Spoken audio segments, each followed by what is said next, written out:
Wanted to thank everyone for coming in today. Really going to be focusing on turning challenges into opportunities here on Amazon. We know there's a lot going on. Amazon is constantly evolving and changing, and so are the economic forces outside of Amazon. So our goal here is really to bring in experts together to speak about topics we are facing every day as we navigate the Amazon platform for our clients across vendor, seller central, and those that are new to the platform and those that are well established. So we've been in business focusing on e-commerce and Amazon for over 14 years, so have quite a great deal of experience and have been through quite a bit with our brands and everything. So everyone has a unique path and strategy, but a lot of us are facing that same challenge and also those opportunities as well. So wanted to kick things off here and welcoming Heather and Megan. So those will be kind of the two experts that we'll be pulling in. Heather is our VP of Client Services. Megan is our Client Management Lead.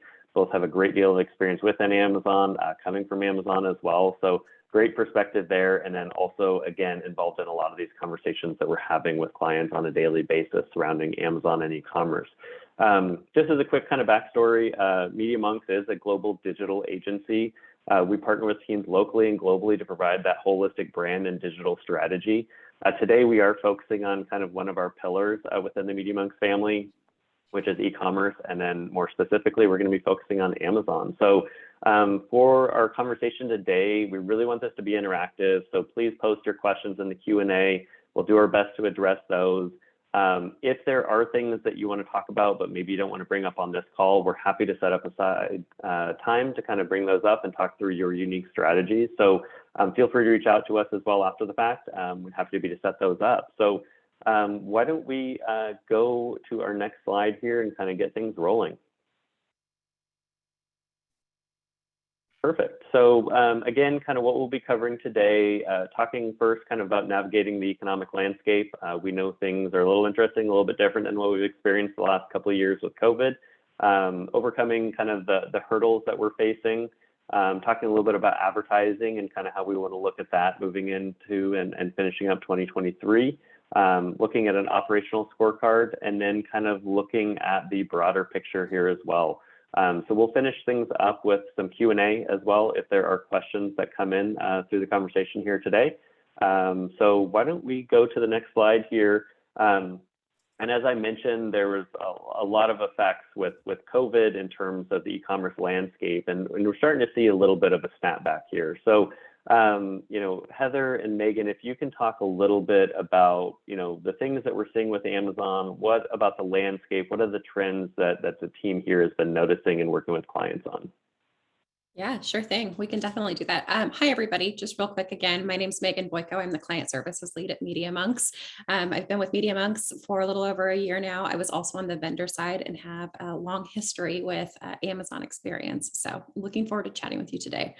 But Andrew, to your question, it's been quite the ride as COVID changed things, as we're all very acutely familiar with, the way that everybody rushed to e-commerce, and we saw the huge spike in that. It has started to normalize, and as we're looking at 2023, I would say that there's been really three big focus areas within Amazon as well as the broader e-commerce area, that being profitability. Amazon's taking a much harder look at profitability across the board. They're really charging everybody with the second one of like do more with less, whether that's the vendors, even internally. It's not new news, but they've had a lot of changes within their organization and layoffs this year too. So you'll see a trickle effect with that. And then there's some laser focus within the high return rates that have continued to happen with the COVID-19 snapback. So returns are still at an all-time high, higher than they were pre-COVID entering. And there are some implications that have happened with that we'll talk to throughout this presentation. Yeah. I mean, I think to address the first one, just around profitability, we see a lot of like high level macroeconomic factors that we have listed here on this slide, be it the customer spending patterns and sort of reining in, in still the uncertain economic times that, people and human beings are facing right now. We see that having a major effect on customer spending patterns. And as such, it makes sense that Amazon is reacting to that and sort of working on how can they remain profitable given sort of that downturn in customer spending. as well as, we see that a lot of interest rates and inflation continue to just drive up the cost of goods in general. And as such, like that creates a focus on profitability as well. And so the one thing that I would say about that is that it's interesting because the trend that I'm hearing from my teams, from, the clients that we work with, is right now price is king on Amazon. And it always has been. It's been a pillar of their business for quite some time, but it's something that I think selling partners, be it vendors or sellers, should be acutely aware of, that the price of your products matters probably now more than ever, just given the macroeconomic landscape. And so we'll talk about it further, how it intersects, over the major practices within Amazon, be it operations, advertising, content, and we'll talk about how price kind of impacts each of these areas. Yeah, Heather, just to add on to that too, because I think that you're so spot on with it. But when she says price is king, while inflation is real and consumer spending is being watched and stuff too, we are still you're seeing across the board a lot of price discounting to win the buy box. It's very competitive at this time. So there's going to be all kinds of different factors that are influencing price. And it's just something to keep in mind, not only with your Amazon business, but across your entire e-com landscape and the distribution channels you play in. Yeah. And to speak to, I love the second point that we have on here on the changing landscape. And my former background is coming from our internal signature account services program. And I think it's very interesting, some of the details of the vendor and seller support that may exist, and how sort of the layoffs and the reduction of workforce within Amazon is changing that landscape as well, and impacting our clients in terms of the support that they may have received internally previously, interacting with these programs, and naturally vendor management or any kind of seller management that you have. And really what we see is that the shrinking of the workforce has meant two things. I think first is just that there's less staff to spread across more vendors, of everyone kind of entering the Amazon landscape during COVID, and the snapback of that has resulted in the layoffs that we have seen. And we all read the news. We all understand some of the underpinning of those staffing decisions that were made. And a lot of it is the bloat of hiring that happened during COVID, and the snapback, meaning that, that there is massive reductions in workforce. And that certainly has impacted the retail landscape, and how you're able to get in touch with folks that can help you internally. So that's one piece to just be very mindful of, is that, plug here for our services, that really it underpins the necessity of expert support, because where previously you may have had an easier time accessing that internally, we are finding that less and less to be the case today. The other piece that's important to note within that is that, given this increased focus on profitability, there are natural ebbs and flows with the internal support, and, what their priorities are in terms of supporting the vendor or seller's growth versus Amazon's growth. And I think this is a point to be very aware of, that the pendulum has swung towards, I've been hearing a lot of conversations about, either the vendor or seller or even account management support being much more laser focused on Amazon's priorities. And so just expect that in like any and all negotiations, discussions that you have with Amazon management folks, is just understanding that they're very much prioritizing their bottom line. And that will impact sometimes the support that you receive, because they're kind of always towing that delicate balance there. Agreed completely. Yep. I see Perfect. here a question in the chat. Yep, exactly. Yeah, so I think coming in, the biggest issue is the compliance department. So, honestly, we dealt with that a lot through COVID, because there was a lot of compliance issues that were coming out of some of the restrictions that Amazon put in place. But Heather and Megan, if you can kind of address, like, are there aspects that we can help there? We all know that a lot of the messaging that comes back from Amazon, or the requirements, are very vague. So it's kind of deciphering those messages and trying to figure out like what the action point is there. I have my own thoughts. Megan, I feel like we're going to say the same thing on this, but why don't you kick it off and I'll add in some color.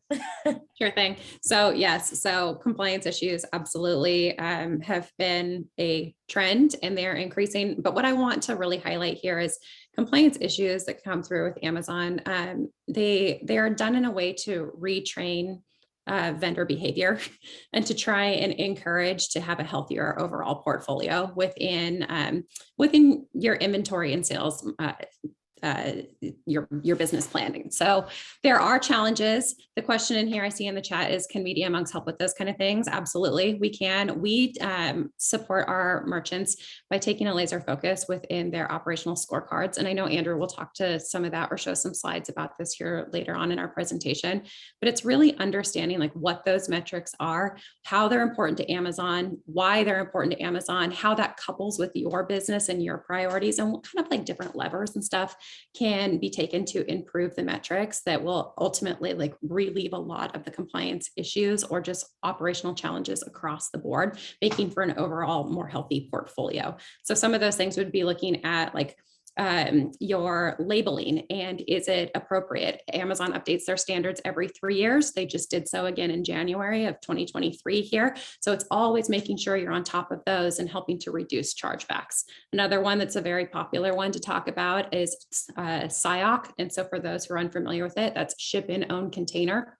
Amazon has a program on what they qualify needs to be shipped within its own container. Otherwise, there could be charges against that. Our team goes through and we can look at different opportunities on how to reduce those charges and really future-proof your business for future charges as well. I love that. I knew we were going to say the same thing. And so I don't have too much to add beyond that. The takeaway for, clients, either folks we work with or just folks that, are operating with the Amazon landscape today is that I'll make 2 points. The first is that more than ever, as you're talking internally, I am guessing a lot of folks in the room are the stewards of the Amazon or e-commerce business within your organization. One thing that's important to advocate internally is that more than ever, you need to operate within Amazon's framework, or it will be to your detriment. There have been times where, you have more negotiation power and, you can strike deals with Amazon to sort of say, hey, can we mitigate this while still like retaining our process instead of adapting our process to Amazon? I do not see that being the landscape this year. And so, I think in general, we always encourage sort of this really deep level of understanding what your operational processes are and, what needs to change, where is there room for optimization? But I think sometimes we use the strategy of you can still retain some of your process and strike a balance there. I think more than ever, it's the time to advocate for really looking at internal processes and aligning it very closely to what Amazon is wanting. And with that, I would just say Media Monk support is, at multi-level. And so we can support on more of a reactive front in saying, okay, let's understand those metrics. Let's make sure that we're giving you the support to like dispute any compliance charges that are coming through. But at the same time, I think the value of our services is more on the consultancy side and where we can really spend the time to do a deep dive into what is your process and help you identify the points to advocate internally. That's going to really plant the seeds for long-term benefit in your operational processes. Absolutely. Yeah, I will. That's a great point, Heather, there. I do want to add in one more, just to catch you off real quick there, Andrew. But I do want to add in one more thing is like, you might be listening to us going, well, but I can't make a change right now. I can't suddenly adopt to Amazon's way at the moment. And what I would say to that is transparency with your in-stock team, your vendor manager, your SVS, whatever that contact might be there. That's everything. So you have dynamic conversations, give the transparencies to where your business is at, where your goals are, and find those commonalities, because chances are there are tests that can be done or little changes that can be made or a time frame that can be put in place to get to those improvements. So the answer isn't typically always just no. It might just simply be not yet. For sure. Yeah. And just following up on kind of what Heather was saying is really kind of looking at that long-term goal. And so, yes, we can be reactionary to, figure out what's going on right now today because we need to get that figured out. But it's really that root cause analysis of looking at that long-term solution.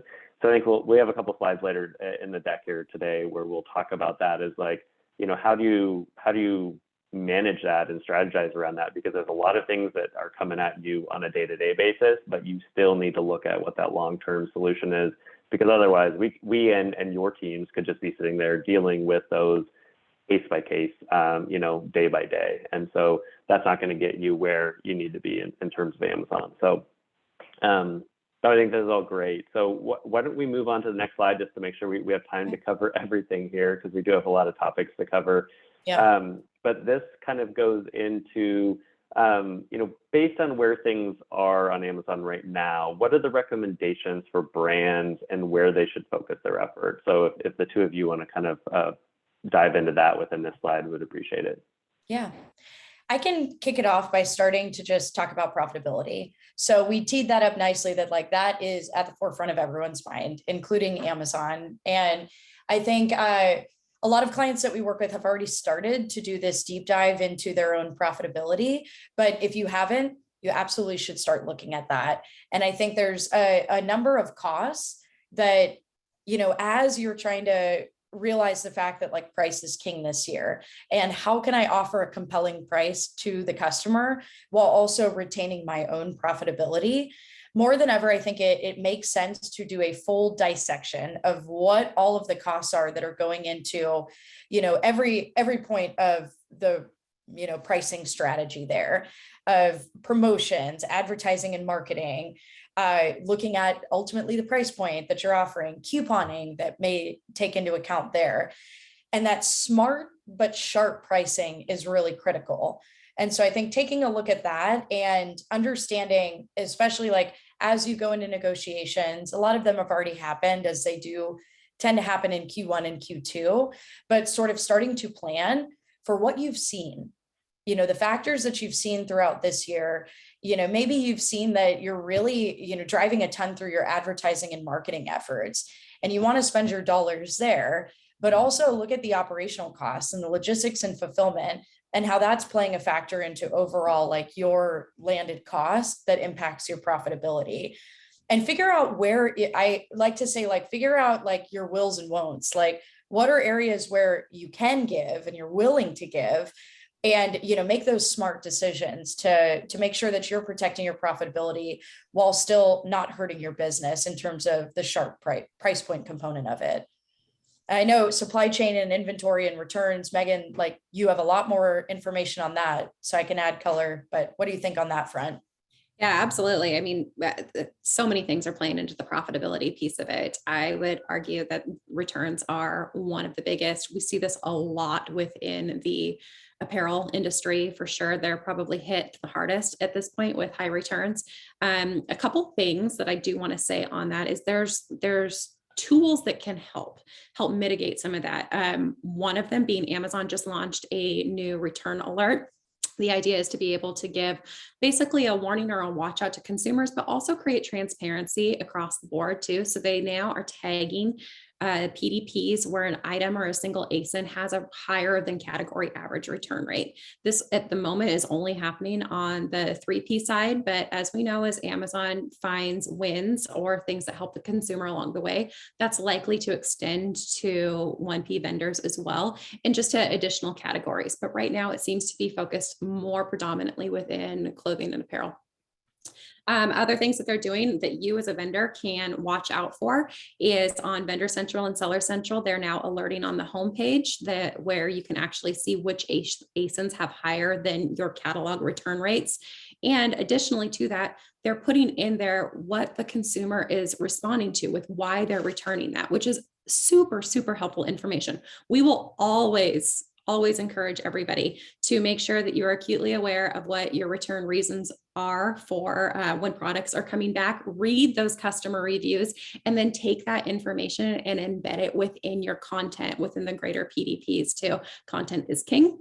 It totally fuels the fire for all things conversion, and it's going to be important to make sure that you're addressing why returns are happening to help mitigate that via the content.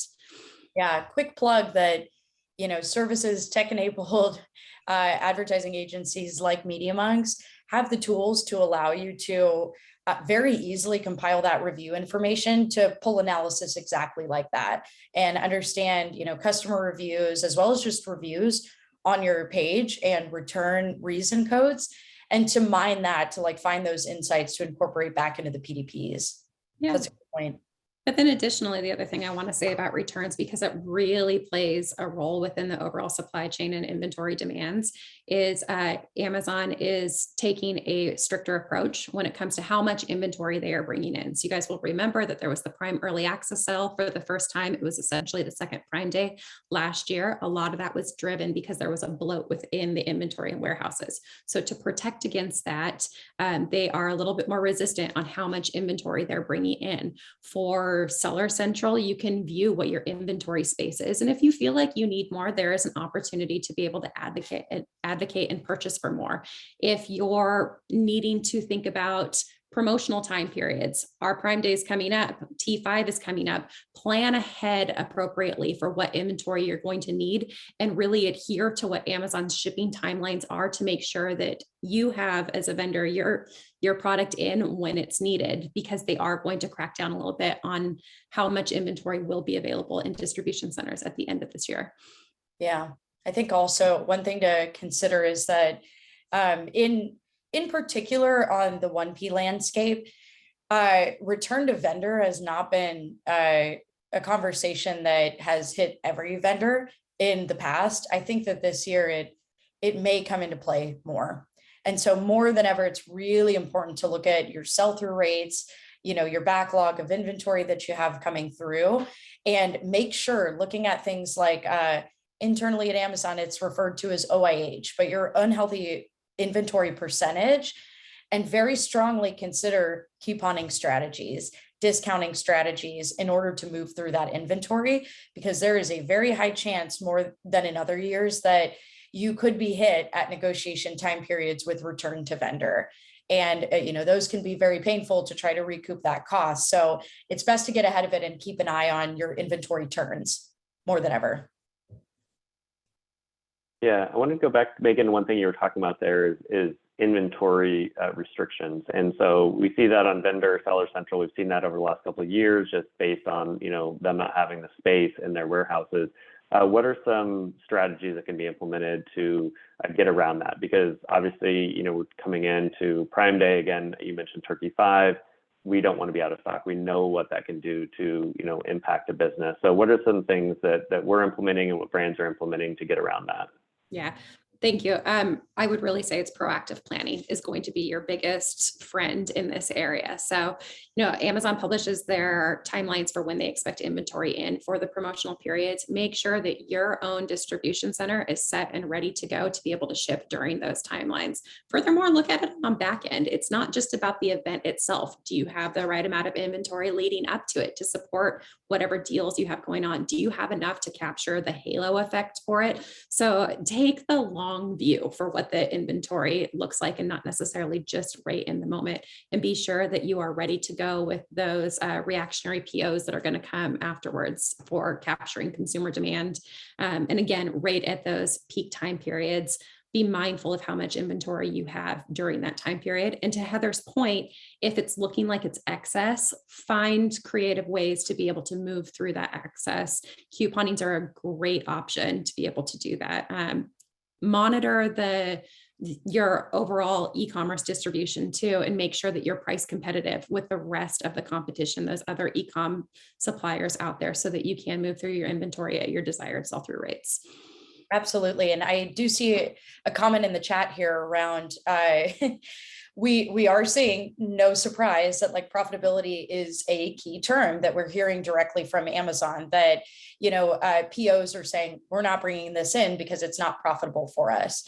And it's been a challenge that we've seen, especially on the vendor landscape, to really understand like what is Amazon's baseline for can't realize a profit, or crap, as we call it. And one thing that I will say is that we have lots of specialists on this team that MediaMonks and our e-commerce pillar in particular has a lot of equations that we implement in order to better understand. It will never be a perfect science because it even changes quite a bit internally what the profitability thresholds are.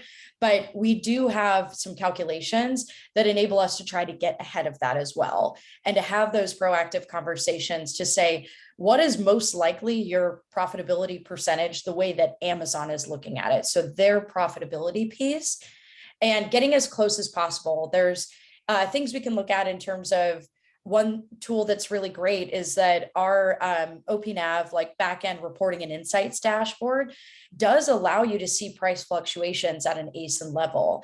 And so even aggregating, the range of those price points allows you to look at the different profitability models and to use, the calculations that we have on our end to say, this one might be at risk. And so let's take a look at where we can cut to make sure that we bring those POs in, because inventory is so needed in getting ahead of those seasonal events. So I think that's one way to mitigate it. Heather, that's a really fair point about that reporting piece of it. One thing I want to call out is that Amazon no longer publishes those lost buy box rates as they once used to. And that's a critical piece in understanding like where your position is within the rest of the Amazon ecosystem. So it's important to have some kind of a tool or a partner that can be able to help calculate that for you, because that will be one of those indicators that help inform that crap list. Yep. Definitely. Sure.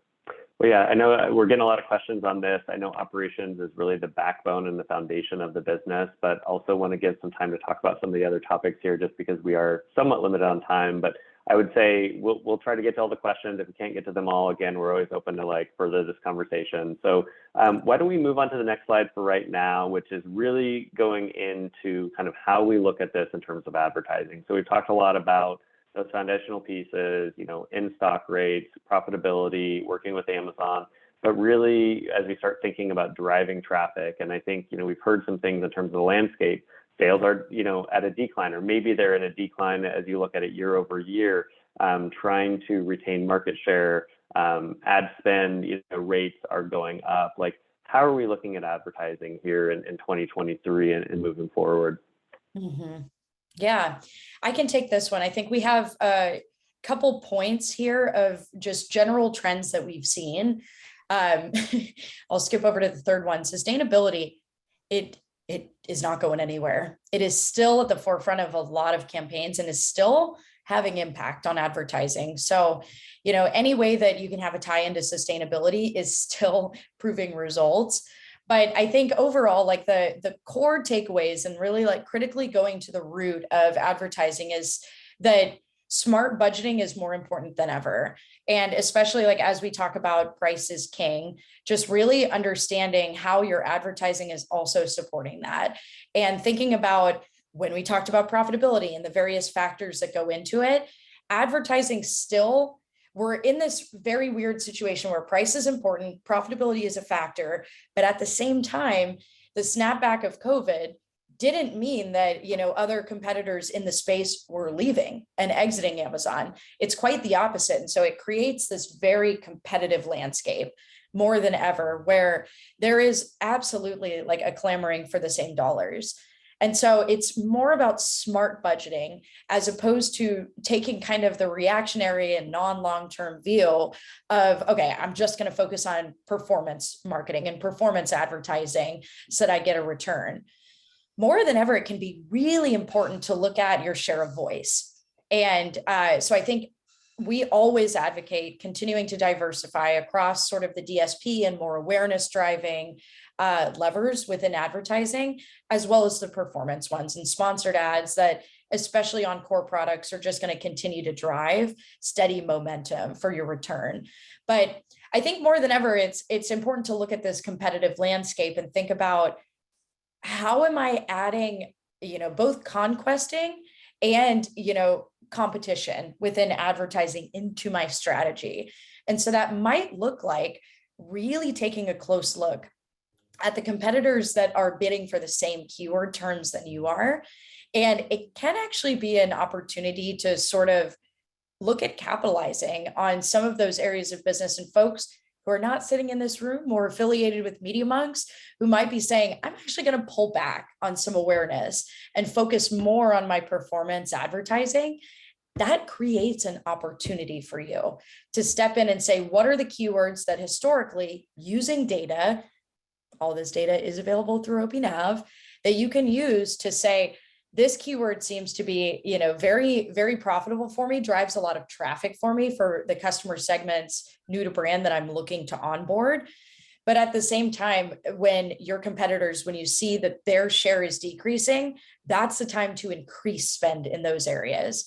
And those are some of the strategies, just a few of them that we implement internally through our advertising practice that allows you to truly, capitalize on some of the market fear, I'll call it, around heavily investing in brand awareness strategies.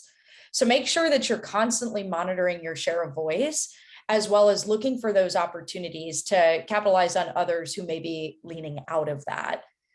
The other thing that I'll note within advertising is, as it relates to price and profitability, one trend that we've seen is rising CPCs.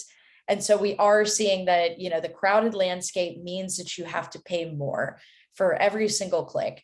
And so it's very important to be discerning and to have the right tools that are showing you the keywords that you're bidding on, the search terms you're bidding on, even various placements, and like, what categories should I be investing into, and being very discerning about where you invest. But Megan, I know you actually have a little bit of a different view about from a category perspective, and for brands who sell across multiple categories.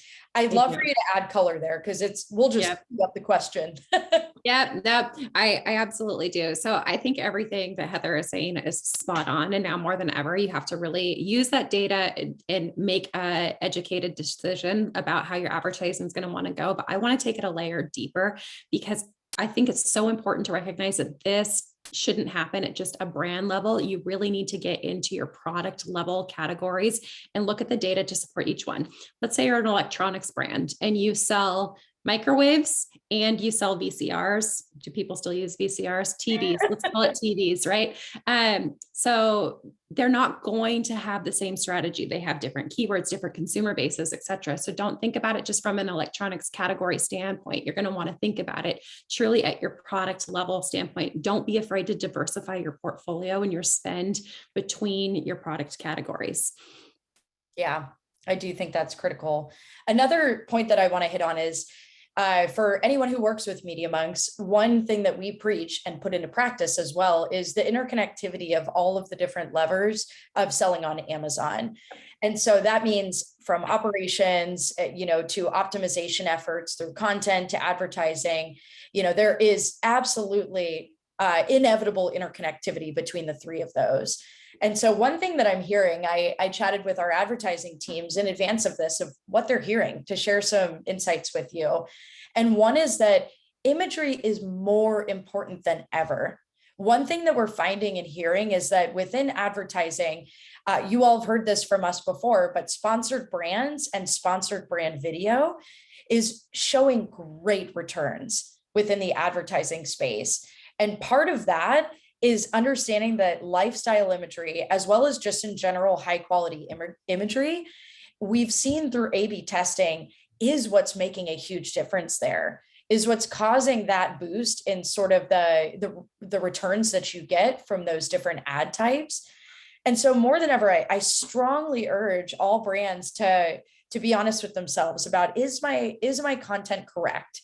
And also don't view it through, an objective lens. Like, really look at A/B testing, or partner with companies like Media Monks who can help you do that and A/B test your content and get true data-driven results behind that shows you what type of imagery and what type of content is really moving the needle for you in terms of advertising. I'll also note that, like, in the way of content and advertising, video is having its heyday right now.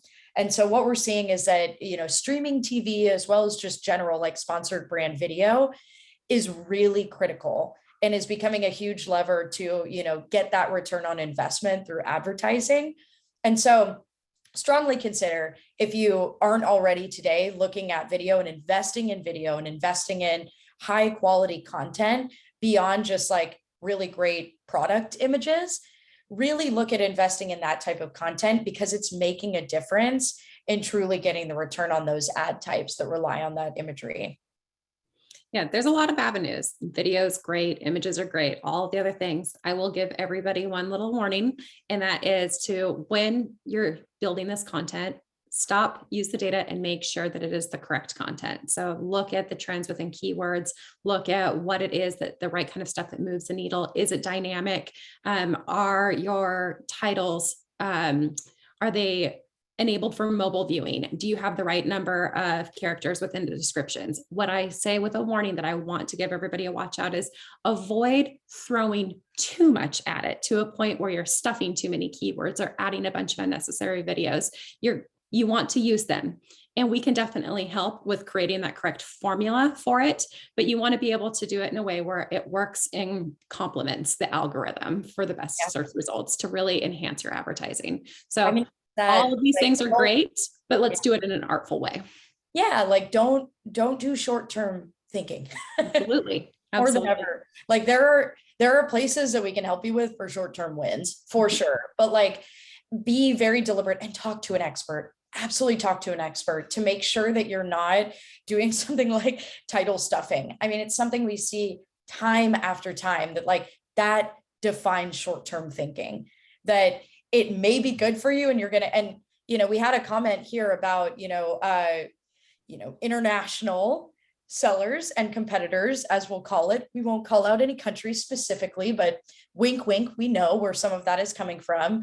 But really understanding that I hear a lot, especially in the seller world, that like, but this person is doing it. That person won't be there in 3 months. Their listings will get shut down. And we have a couple of folks on our team, I think a couple of people even on the call today, that I was chatting with at a happy hour, an Amazon happy hour, about being in the seller landscape and saying, man, I tried those tactics to get ahead of people and I got shut down. My listing got suppressed, and that can be detrimental to your business, especially new businesses that are looking to take off, or even spaces that are highly competitive. And so I think we'll talk about this a little bit later. I think we have a whole slide on biasing for long-term thinking to get ahead of the competition versus being lured into short-term results. So I love that you brought that up, Megan. I do think it's a critical watch out. And think mobile first. Think mobile first. Yeah, no, that's a great point. I think that's honestly on the sales and business development side, that's one of the common things that we see when we start looking at someone's content, is that they're optimized for sitting at a desktop, which is great. We all do that, or at a laptop. But also think about your personal life when you are shopping. I don't do most of my shopping on a desktop or on a laptop. I'm doing it on my phone. I've got a kid. I'm busy. I'm running around. So it's like, where are you trying to meet your customers? And also think about the attention span that you have with a shopper. So as I think you both were talking about, is like overstuffing or too many videos. It needs to be short, concise, to the point, and really dialed in. So especially when there are these pressures, outside forces, everyone's fighting for that market share, you need to be completely dialed in. And advertising is commonly one of those areas that people come to us and say, hey, I need advertising. And it's like, well, let's step back for a second. We need to look at your content. We need to look at your operational pieces here to make sure that you have the proper foundation, because you can go out there and spend 10, 20, 30, $100,000 a month or more. But if you don't have those foundational pieces in there, you're not going towards that long-term goal. You can get some short-term gains, which is great. But again, it's about building up that organic traffic, that organic placement, and really building up the business from the ground up. Alrighty, so I think we'll wrap up the advertising piece. There's a lot we can talk about advertising, content, all the pieces that tie into that. But why don't we jump into the next slide here? Because I know we've talked a lot about metrics. And so, trying to figure out kind of what that operational scorecard looks like. Was just on a call today with a brand, and they're like, hey, we're working with someone. There's a lot of data that they're sharing, but how do you bring that data to life? Like, what's the strategy behind that data? What's the takeaway? And if it's bad data, like, what do we do to fix it? So Megan, if you want to jump into all of that, I know that's a lot, but If you could kind yeah, of take this one no away. problem. We laugh to keep from crying because it's true. It's true. There's so much data. There's so much data. What I always encourage everybody to do, we like to do, is we start with your goals.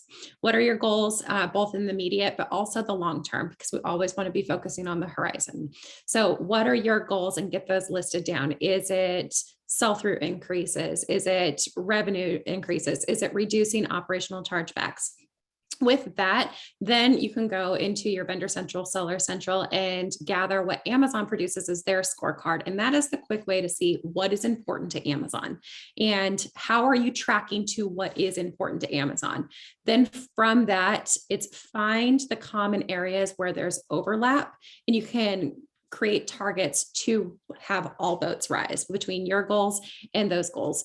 Andrew mentioned it, everything is interconnected: content, advertising, operations. So it's important to be looking at the entire picture and then using this data to support it. But I highly encourage first jotting down your goals of everything from your speed that you want it to get to the consumer. So we're talking about how much product do you want to get out, and what does that time frame look like? You have an operational scorecard that can look at your confirmation rates, your delivery and returns, and then the chargebacks that are associated with that. That's all going to impact your revenue. It comes back to the stuff about reading the reviews. I could go on and on and on about this forever, but ultimately come back to what's important to you, what's important to Amazon, and how do we couple those together? Yeah. I mean, that will drive your scorecard. Part of our strategic approach here within Media Monks is that one thing that can be helpful is to compartmentalize the different metrics that have commonality together. And it's one thing that, for folks that we work with today, you see mirrored in our OPNAV, like reporting and insights dashboard, is that we will look at anything and everything related to logistics, supply chain that falls into this like operations bucket. Yep. Then we have kind of like your top line view of, what are your glance views? What's your traffic? What's your sales? And all of those things that tell you how the brand is performing, almost the output. And then there's the inputs of it. And then there's sort of your advertising metrics. And it's good to have those broken out if you need to deep dive into certain areas and look at like, okay, across the board, I'm seeing that, for logistics and supply chain, I'm seeing some issues. But one thing that is always our strategic approach is that we use those goals of what are we angling towards this year, and take the different like disparate categories of different metrics and bring them together where it makes sense. And so, just for one quick example of that, like when we look at profitability, let's go to profitability. We've been talking about it quite a bit. We look at, it's going to require like certain points of metrics from each of those categories, and really pulling out each of those metrics, visualizing them together, that, myself being an executive, like we have to see that view of those together to understand the bigger picture. You can't just look at each of those metrics in silo. And so I think that's why it's really important to, choose partners or even like invest now in the data pieces that bring that together to give you the consolidated visualization, because, it comes full circle. None of these things are in silo. They all work together, as Megan mentioned. Absolutely. And the other thing I would encourage you to is the reporting's available, but download it, make your own scorecard and keep track of it too, because as we know, Amazon changes their reporting and they can change the cadence in which it's delivered. They can change the metrics in which are being offered. So make sure that you have that housed for yourself, or reach out to an expert who will house that for you within their dynamic systems that can show you the long game, because when you're looking at the reporting, you're going to want to look at year over year. You're going to want to look at month over month to be able to have a benchmark for where it's going to go into the future. And you're going to want to be able to have some eyes into the future forecasting too, to make sure you're set up appropriately for seasonal events, for maybe individual category promotions that you'll have going. So make sure that you're creating your own data repository, or find a person who can do that with you, like our OPNAV. Absolutely.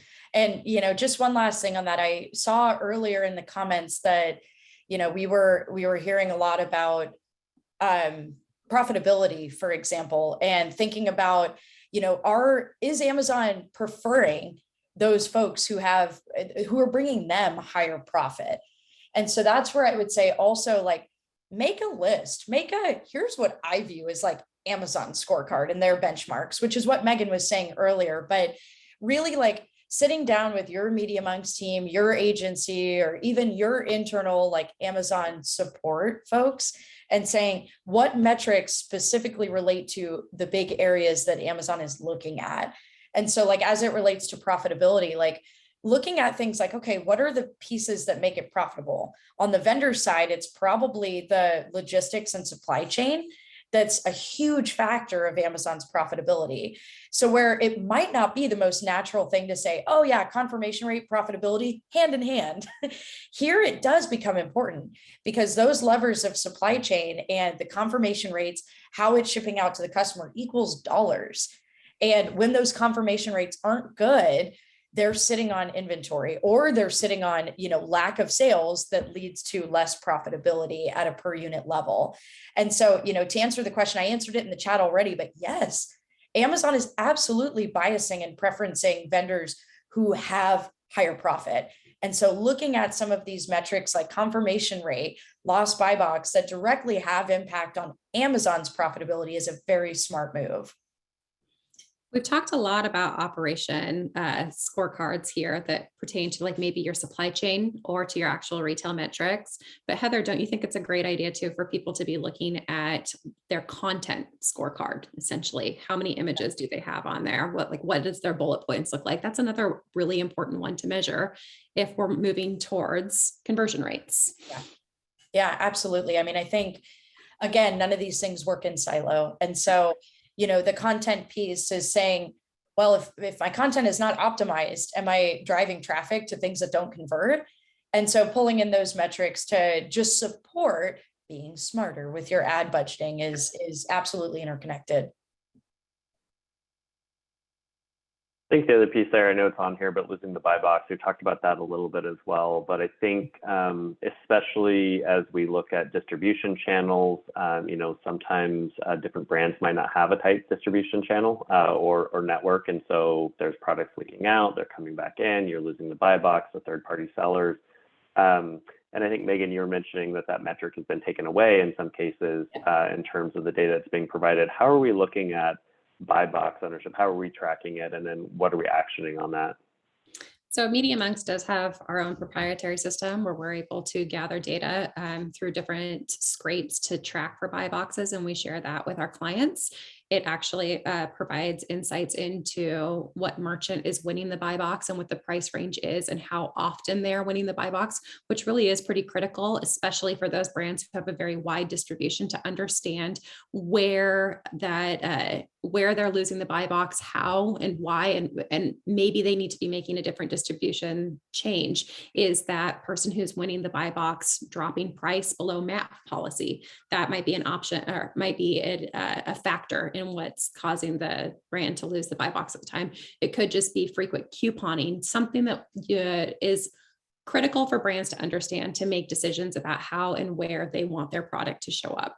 So if it's a metric that you don't have access to, we highly suggest reaching out to an expert to be able to get your hands on that metric. It gives a ton of visibility into your future planning on where you want the product.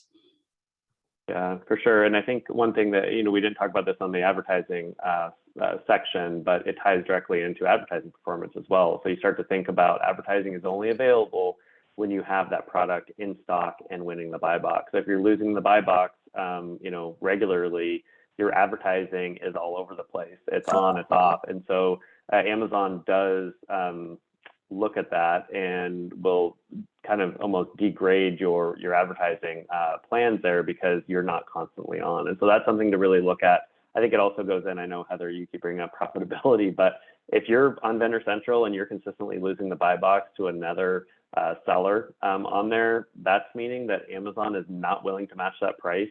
And I think something, Heather, you and I, or actually the three of us were talking about yesterday, was just about how Amazon used to chase that price quite often. And there's certain situations now where they are not willing to chase that price. They're not willing to give up that profitability. And in turn, that is generally an indicator where it's starting to possibly lead to, a crapped out situation where they will delist it or come to you and ask for a lower cost on that item. Yeah, that's 100% true. We're seeing that across the board at the moment, where in the past, pre-COVID, there would have been relentless price matching that would have happened. Now, in terms to protect profitability, the algorithm isn't matching all the time anymore, which unfortunately does mean lost sales down the road. So it's going to be so important to just really understand how you're priced competitively against the rest of the market, what that means for your upcoming promotions, for something like your coupons. Vendors pay often upfront for the promotions that they're running. So you should know and understand what that price looks like before you move into those promotions, so that your page isn't suppressed, or that you don't end up losing that to somebody else, because it's really hard to recoup those dollars otherwise. And if Amazon does continue to price match it, to Andrew's point, they will likely come back and ask for margin relief on their end. So it's just going to be so critical to be able to have the visibility into where your price is and where it is competing with in the rest of the e-com ecosystem. Yeah, I do want to address one of the comments in the chat here about, listing quality and things being listed as permanently unavailable. And it seems like there's a little discrepancy between, like, possibly, I don't know the details of this, but if that item is available and Vendor Central is showing as permanently unavailable, I think that's a good point.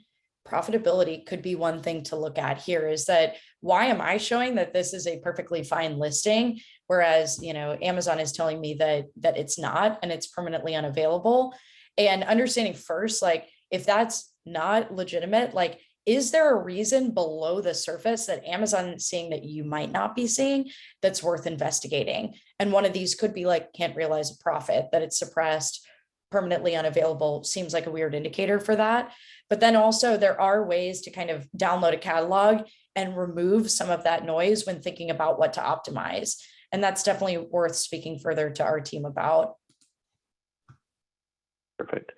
I know we're running a little bit short on time, so let's jump to the last slide here, because I think we've talked about a lot of the specifics here, but really looking at what are the core items that we should be teeing up with the Amazon strategy and outside of Amazon as well. So we probably have about 5 minutes to kind of get through the slide, and then we'll kind of wrap things up so people can get on to other meetings or engagements. Yeah, well, I can go ahead and jump in. I think that you guys are going to quickly figure out what the theme of this whole thing is, which is balancing your short-term goals with the long-term vision, and really looking at your catalog in a holistic level. So it's understanding advertising and how it couples with your operations and shipping, and how content is there to support the entire thing, and making sure you're using your data to set your goals for long-term success, so that you know that the decisions that are making are rooted in, backed in data, they're backed in A/B testing, and they're market appropriate or competitively appropriate with the category that you're in. So that ultimately setting those goals will ensure longer term health. Yeah, I mean, we talked about this point already, and I think we've woven a lot of this through talking points that we've had throughout this presentation. But going back to advertising, because I already used the example of profitability and to avoid short-term thinking as it relates to profitability. But additionally, like, even with advertising, is thinking about the example that we used about the competitive landscape. And instead of looking at, okay, my short-term gain is really to invest more in, like, the performance advertising, continuing to look at, how do I create and retain dominance within my category and within my vertical of my products? Because that is ideally the goal, is that we know that, customers are not typically using these, like, broad searches, like, they're spear fishing for certain categories. And it's so critical for you to show up, ideally organically, but through paid measures, at least on page one, in order to get that discoverability, that relevancy that continues to promulgate the cycle that keeps you on page one time after time. And so I think looking at, what is my strategy to gain awareness, to gain some of those relevancy factors that keep me on page one? That's really where, like, our operations, our content team, and advertising team work together to say, we need you on page one. What are all of the things we can do? Because the relevancy blender and scoring that underpins what shows up on page one is a factor of all three of those components. and none of them are in isolation. And so even in the paid landscape as well, like you can pay for it, but you have to have a stance on the competitive landscape and what your competitors might be paying. So that's just another full circle example of like really looking at breaking the strategy out, not just looking at like what has the ROI now, but the bigger picture of, you know, what might be an emerging category where there's not a lot of competition, and I can look at investing more there to be page one that we know will drive a tremendous amount of sales. Yeah. And then the other thing that I will add here is you guys will see on the slide that it talks about exploring new opportunities within Amazon. It's this, we want to make sure that we don't leave you without talking about this. Amazon is constantly reintroducing new and inventive ways to be able to showcase your business. And one of those that has recently launched is Buy with Prime, which is now eligible for both 1P and 3 vendors. And it's a really interesting way that can both highlight your own Amazon business as well as your own .com business to just make your overall e-com presence greater. There's been some interesting recent case studies that have come out about it that is showing improvements in conversion rates, but that goes beyond that. And it talks about other ways to reach consumers. They also have other things that are free tools too, that have been launched within Vendor Central and Seller Central that include new audience types for customer engagement, emails. We already talked about the opportunities and more visibility for reasons as to why returns might be higher. I encourage you to investigate those, utilize them. If you have any questions, talk to us, talk to an expert about it. We have a lot of information about other creative ways that can really support boosting those long-term goals.